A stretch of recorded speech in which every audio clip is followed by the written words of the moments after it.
खरीद में जब मर्जी तब खरीद ले, लेकिन बिक्री की जहाँ तक सवाल आती है तो बिक्री के लिए आपको वक्त का इंतज़ार करना पड़ेगा, तभी आपकी बकरियां अच्छे दामों में बिकेगी। कि बकरी पालन जब आप करने लगेंगे तो हर पहलू पे बकरी से भी आपको कुछ सीखने के लिए मिलेगा, लेकिन आप तब सीख सकते हैं उन बातों को जब आप उसके गाइडलाइन को समझते हैं।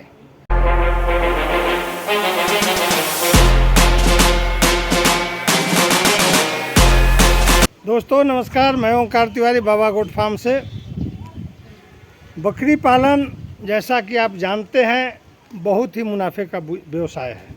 ये किसी भी तरह से लॉस नहीं होने देती है, बशर्ते कि आप इसमें अपने आप को आत्मनिर्भर बनाएंगे तब। सैकड़ों बकरी फार्म हर वर्ष खुलते हैं, जिसमें लगभग साल 2 साल होते होते 75-80 फार्म बंद हो जाते हैं। मुख्य कारण क्या होता है? बच्चे की मोर्टलिटी, बच्चे का ग्रोथ नहीं होना, या खरीद बिक्री का अनुभव नहीं होना, या रख रखाव का अनुभव नहीं होना, इत्यादि अनेकों प्रकार के समस्या जो है उनके साथ जुड़ा रहता है, और अंत में वो साल 2 साल होते होते अपना फार्म बंद कर देते हैं। दोस्तों, मैं बार बार हर वीडियो में एक ही बात दोहराता हूँ, और आपको शायद अच्छा भी लगे या ना लगे, लेकिन मेरा काम है हर बात आपको सचेत करना, आगाह करना। बकरी पालन में आने से पहले आप कहीं न कहीं प्रशिक्षण जरूर प्राप्त करें, क्योंकि इस प्रशिक्षण के आधार पे बहुत कुछ सीखने को आपको मिलेगा। कितने बकरियों का भोजन स्टॉक कर रहे हैं, क्योंकि साल में एक बार स्टॉक का सीज़न होता है, मार्च अप्रैल और मई का, लेकिन इसी स्टॉक को आपको फिर पुनः अगले मार्च अप्रैल मई तक इंतज़ार करना होता है, और अगर इसके बीच में आपका चारा ख़त्म होता है तो आपको दुगने दामों में ख़रीदना पड़ता है। तो आप 10 बकरियों का स्टॉक करने जा रहे हैं चारा, तो आप कितना चारा स्टॉक करेंगे? साल भर में आपकी 10 बकरियों से कितनी संख्या होने वाली है?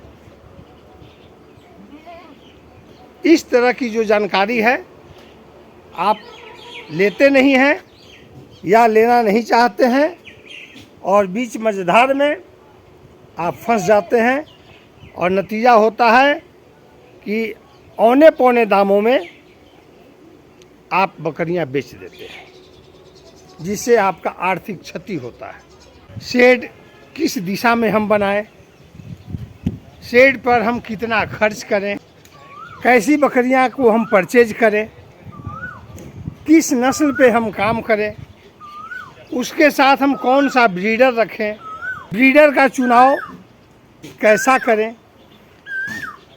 ब्रीडर को चेंज कब कब करें ताकि आप इन ब्रीडिंग से बचें, प्रेग्नेंट बकरियों का रख रखाव कैसे करें, बच्चे जब जन्म लेते हैं उस समय क्या सावधानियां बरतें, नवजात शिशु को हम दूध कितना पिलाएं, नवजात शिशु का डिवॉर्मिंग हम कब कब करें, कितने दिनों पर करें, बकरियों का वैक्सीनेशन कब करें, कौन कौन सा टीका इन्हें लगता है,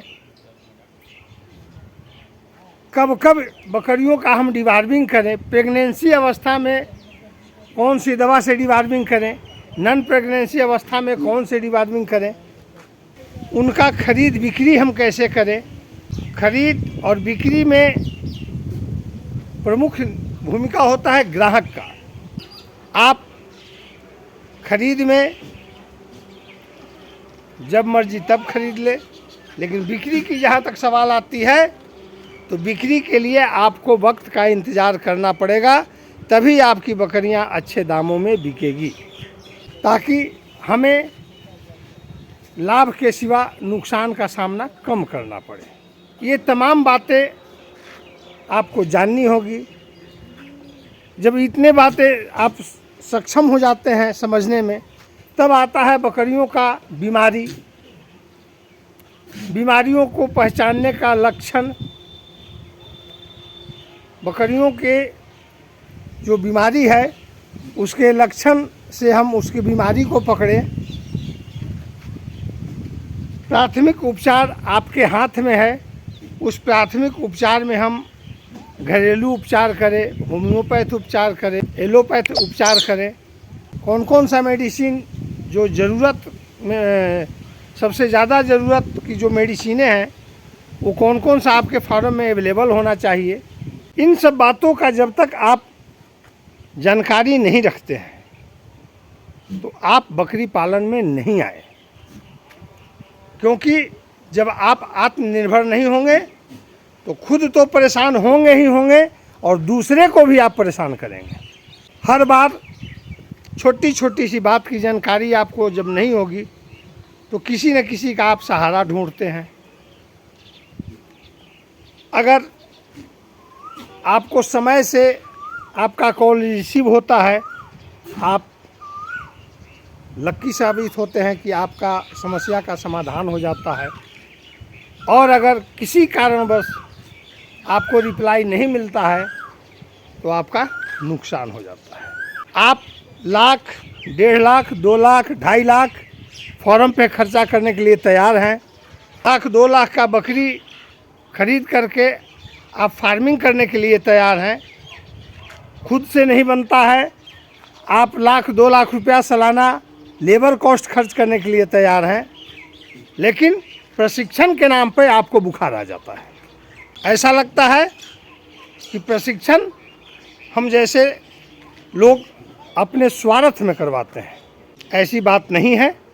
आप अगर बकरी पालन में आ रहे हैं तो पहले अपने आप को आत्मनिर्भर बनाएं और उसके बाद बकरी पालन में आए। मेरी बात हो सकता है कई लोगों को बुरा लगेगा, लेकिन हकीकत यही है कि आप खुद परेशान होते हैं और दूसरे को परेशान करते हैं। कोई भी अनुभवी व्यक्ति जो है हर वक्त आपके फ़ोन का इंतज़ार में नहीं बैठा हुआ है कि आपने कॉल किया परेशानी के वक्त और हमने आपको रिप्लाई दे दिया। खुदा न खास्ता ऐसा हर समय नहीं होता है। मैं इसलिए इस बात को दोहरा रहा हूँ, बार बार बता रहा हूँ कि मेरे द्वारा कई लोगों का भला होता है तो कई लोग बुरा भी मानते हैं कि हमारा फ़ोन रिसीव नहीं होता है। दोस्तों, हर आदमी अपने अपने पेशे से जुड़ा हुआ है और भी कई वर्क होते हैं लोगों को।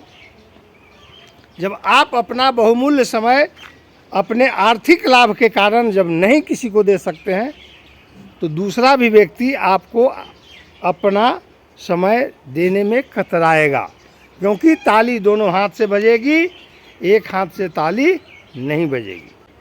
सहारा तब दिया जाता है जब कोई व्यक्ति डूब रहा होता है,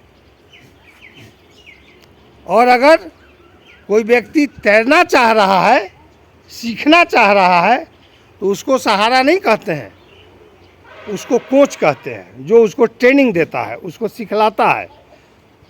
इसलिए आप पहले अपने आप को प्रशिक्षण प्राप्त करें, फिर बकरी पालन में आएँ, क्योंकि लोग अक्सर फार्म तो कर रहे हैं और बीच मझधार में फंसने के बाद बचाओ बचाओ का नारा लगाते हैं। तो दोस्तों, हमारी बात अगर आप लोगों को अच्छी लगे तो ठीक है, वरना सच कड़वा होता है, इतना आप भी जानते हैं और हम भी जानते हैं। फिर मिलेंगे दोस्त किसी नई वीडियो के साथ, किसी नई जानकारी के साथ। जय हिंद, जय भारत।